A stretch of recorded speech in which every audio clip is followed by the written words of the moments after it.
No Jimmy? No problem.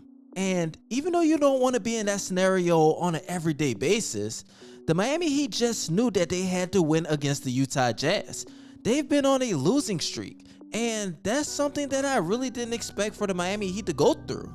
Without Jimmy Butler in the starting lineup, the Miami Heat beat the Utah Jazz 111-105, and they ended up getting offense in places we did not expect. Duncan Robinson, who has been on a crazy cold streak, and I'm not talking about cold, I'm talking ice cold. And that's not even the good kind. Not that Matt Ryan Atlanta Falcons about a decade ago ice cold. I mean, Smush Parker era type stuff. But he was able to bounce back tonight.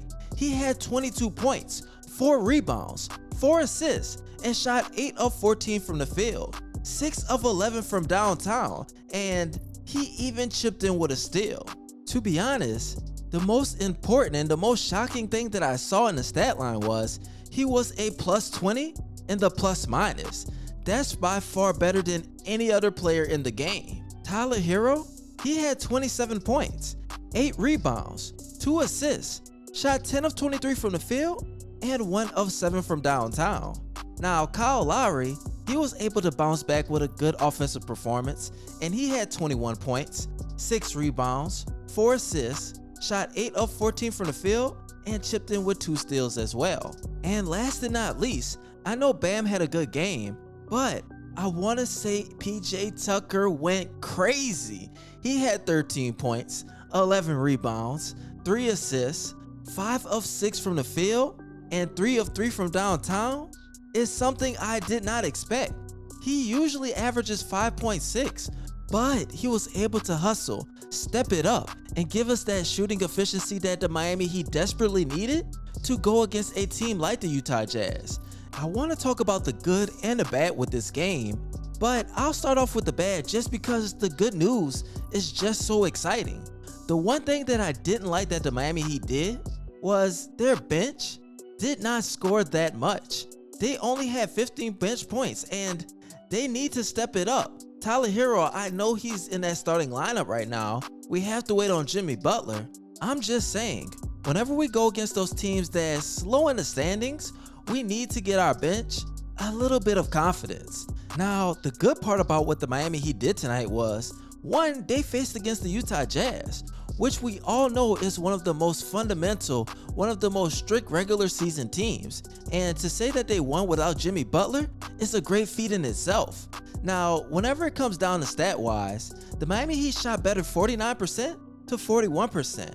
Even though the Jazz have Rudy Gobert, one of the best shot blockers, one of the best rebounders in the game, the Miami Heat were able to out-rebound them 54 to 48. And even though the Utah Jazz was able to hold on to the ball way more than the Miami Heat ended up getting more points off of turnovers, 24 to 17.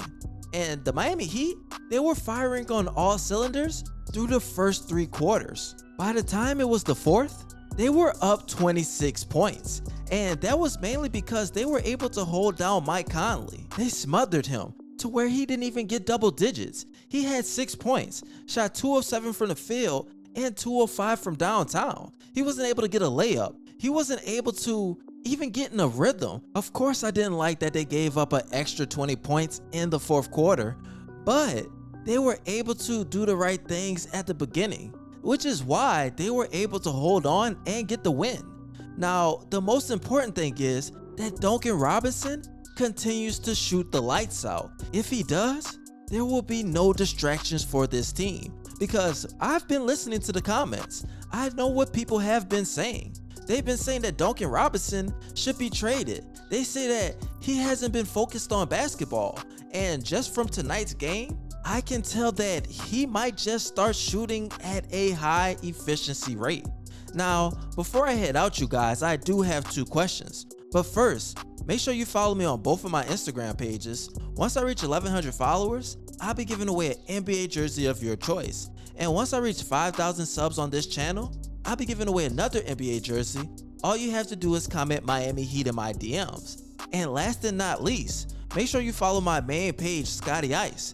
It's where it all started, and it's daily NBA content on all teams. Now, the questions for today is, 1. Do you think that Duncan Robinson is out of his funk? I mean, he will be able to be consistent at least in the next few games because the Miami Heat will face the Oklahoma City Thunder, then the New Orleans Pelicans, which will give him the confidence if he's able to at least shoot 40% from the field. And the last question I have, you guys, is do you think that the Miami Heat will be able to go on a winning streak? I know I said they face against the Thunder, the New Orleans Pelicans, but then they go against the Washington Wizards twice, then the Detroit Pistons, and the Minnesota Timberwolves. I think they might be able to go maybe 4-1 without Jimmy if he is out that long. So we'll just see what happens. But I appreciate all you guys loving your support, and as always, this your boy ScottyIce, aka Baby Bron, and you already know, I'm out.